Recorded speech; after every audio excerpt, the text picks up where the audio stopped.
In this video, let's look at what is a minimum viable product and why do you need to build one. Welcome to the channel. This is Abhilash Marichi. I talk about data, product, and life.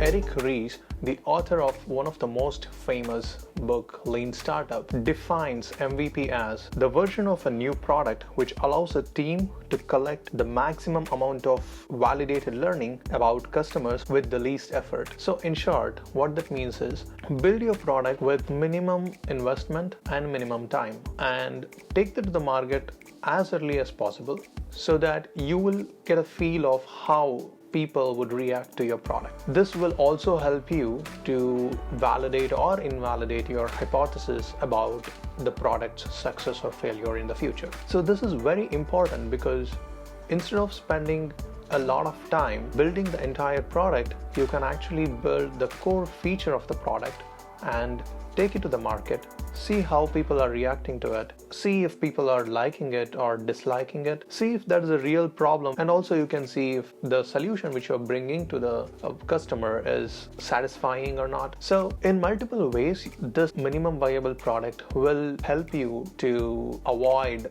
bigger failures in future. One of my favorite examples of minimum viable product is from Zappos. Zappos is a website which sells shoes. Nick, the founder of Zappos, when he got the idea of selling shoes on the internet, he did not invest his money to buy an inventory of shoes. Instead, what he did is he just went to all the local shoe stores. He clicked as many pictures as possible and then put it on his website. He built a pretty basic website. It was not a full-blown website also. It's a pretty basic website, just pictures of this shoes, and people will be able to order the shoes and buy it online. So as soon as somebody places an order, what he used to do is he used to go to that particular store, pick up that exact shoe, and then he used to buy it himself first and then package it and then ship it to the customer who bought online from his site. So this is a very beautiful example of MVP. This approach can be applied to any sort of product. Let's take another example. Let's say you think you have a secret recipe to make amazing burgers, and then you think that if you make that burgers, everybody is going to like it and everybody is going to buy it from you.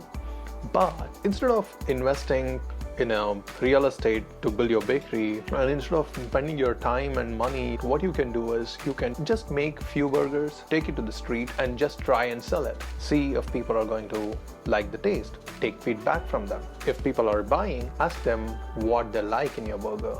If people are not buying your burgers, or if people are not eating it completely, if people are throwing it away, you can ask them why they are throwing it away, or you can ask them why they are not finishing the burger. Is there anything wrong with the burger?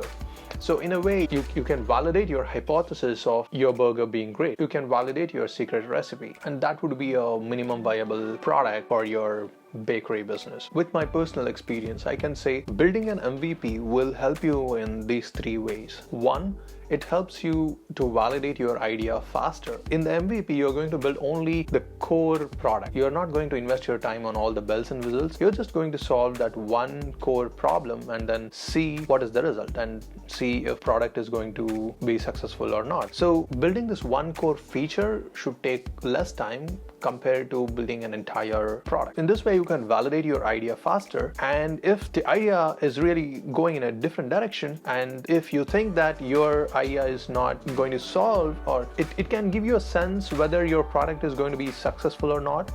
It might give you a sense of direction, whether you're taking steps in the right direction. It can actually help you to decide whether you have to go in the direction or you might have to change the direction early on. The second most important thing, the way the MVP helps you, is to fail faster. When you're building MVP, you are testing your hypothesis and you can really see whether you're going to be successful or whether you're going to fail.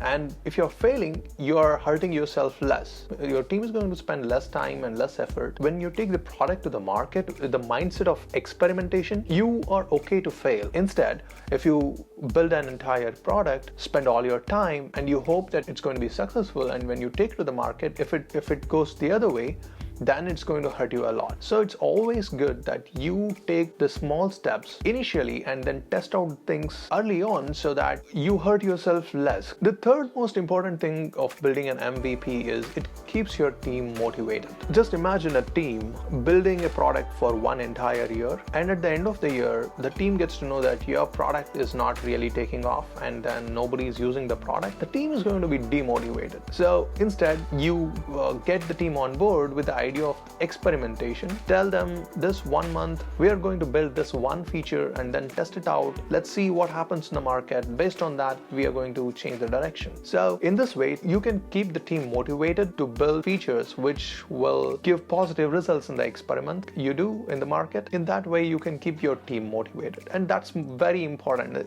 Keeping your team motivated is very critical for the success of a product. If you're iterating and if you're building MVPs in the beginning, you can keep your team motivated very easily. So I hope you make the right decisions. I hope you make the right experiments to ensure the success of your product. And I would also like to suggest this video by Michael on how to plan an MVP. I'll link that video in the description and maybe here. Do check it out. I wish you all the best. Stay safe, wear a mask until we get a vaccine. Thank you.